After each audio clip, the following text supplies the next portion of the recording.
সন্তানের কাছে মাপ চেয়ে আসো, সময় কিন্তু পাবা না।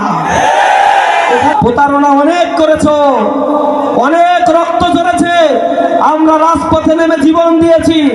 আবার কোন বেনিয়াকে এই দেশে বন্দোবস্ত দিয়ে দেওয়ার জন্য নয়। আমাদের উপরে অনেক ছুরি ঘোরানো হয়েছে, অনেক মিথ্যা প্রপাগান্ডা প্রচারণা চালানো হয়েছে। এখন আবার গ্রামের মানুষদের ভোট কেনার জন্য টাকা বিক্রি করা হচ্ছে, টাকা দিয়ে ভোট কিনতেছে। টাকা দিয়ে আপনারা ভোট বিক্রি করবেন? কোরআন শরীফের উপরে হাত দিয়ে যদি কেউ বলে তুমি চুরি করো, চুরি কি হালাল হয়ে যায়? কেউ যদি বলে কোরআন শরীফের উপরে হাত দিয়ে ধর্ষণ করলে ধর্ষণ হালাল হয়ে যায়?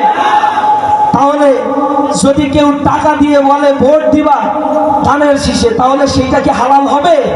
স্পষ্ট হারাম। তারা যে টাকা দিবে, এই টাকা নিবেন, কারণ ওইগুলো চাঁদাবাজির টাকা।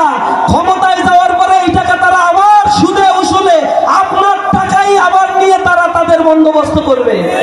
সুতরাং যে টাকা দেয় এটা নেবেন তো নেবেনই, কিন্তু ভোট দেওয়ার ক্ষেত্রে দাঁড়িপাল্লা ইনসাফের প্রতীকে দিবেন। রাজি আছেন? টাকা নেবেন কারণ ওটা আপনার হক। এই যে বাংলাদেশে সোশ্যাল সেফটি নেট প্রোগ্রামের মাধ্যমে প্রতি বছর বাজেটে 1,20,000 কোটি টাকা বাজেট দেওয়া হয় জনগণের, কৃষকের কাছে টাকা পৌঁছানোর জন্য, মজুরের কাছে টাকা পৌঁছানোর জন্য, বেকারের কাছে টাকা পৌঁছানোর জন্য, বিধবাদের ভাতা দেওয়ার জন্য, অরফানেজ ট্রাস্ট চালানোর জন্য।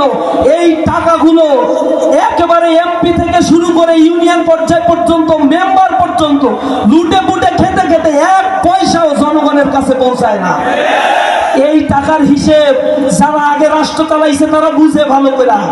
এজন্য তারা চায় আপনাদের কাছে 10,000, 5,000, 200, 500 টাকা দিয়ে হইলো আপনাদের ভোটটা যদি কেনা যায়, এই ভোটের চাইতে কয়েক কোটি টাকা তারা উসুল করে নিতে পারবে।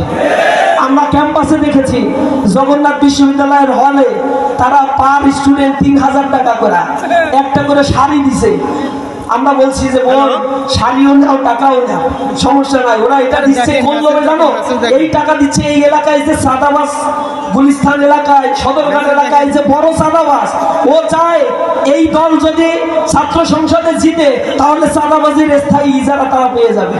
সুতরাং তোমরা টাকা নাও, আরামসে যে কয়দিন স্টার কাবাবে খাওয়ায় খাও, সমস্যা নাই। কিন্তু ভোট দেওয়ার ক্ষেত্রে ইনসাফ খাটায়ও, মাথা খাটায়ও। তোমাদের অধিকার যদি বুঝে নিতে চাও তাহলে মাথা খাটায়ও। তারা সব টাকা নিচে খাইছে, কিন্তু ভোট দেওয়ার ক্ষেত্রে এক সেটিয়া শিবিরকে দিয়েছে। পরে ওই দল বলতেছে যে বেইমানি করলো আমাদের সাথে। আমরা বলছি ক্যাম্পাসে যেভাবে তারা তোমাদেরকে লাল কার্ড দেখাইছে, জাতীয় ইলেকশনেও দেখবা নীরব কোন বিপ্লব সংগঠিত হয়ে যাবে তারই পরে।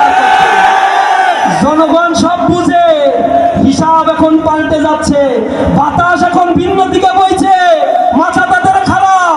যখন আমাদের সাথে পেরে ওঠে না তখন তারা হামলা করা শুরু করেছে আমাদের বোনেদের গায়ে, আমাদের বোনেদের উপরে লাথি মারছে, আমাদের বোনেদের কাপড় খুলে দিতে চাচ্ছে।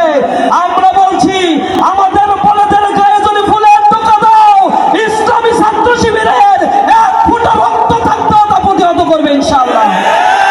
তোমরা কাপুরুষের দল, আমরা পীরের জাতি, আমরা লক্ষণ সেনের বংশধর নই, আমরা লক্ষণ সেনের বংশধর নই, আমরা শহীদ তিতুমিরের উত্তরসূরি।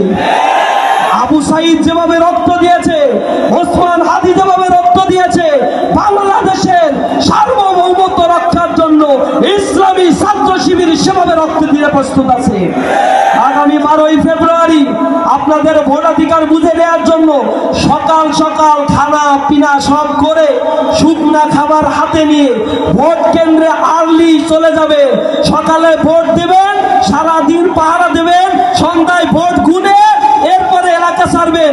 ভোট আসার আগে মাপ চেয়ে আসো, সময় পাবো না। এখন অবশ্যই সময় বদলে গিয়েছে। সকলকে আমরা বলতে চাই 17 বছর ফ্যাসিবাদ আমাদের উপরে নির্যাতন করেছে, আর কোনো ফ্যাসিবাদী কাঠামো আমরা দেখতে চাই না। তারা এখন পর্যন্ত ক্ষমতায় আসার আগে 232 জনকে তারা হত্যা করেছে, 64 জন মা বোনকে তারা ধর্ষণ করেছে। তারা বাংলাদেশের জন্য অনিরাপদ বাংলাদেশ যারা করতে চায় তাদেরকে আমরা রুখে দেব, লাল কার্ড দেখিয়ে নিরাপদ আর ইনসাফের বাংলাদেশ, দাঁড়িপাল্লাকে ভোট দিয়ে আমরা বিজয় করবো ইনশাআল্লাহ।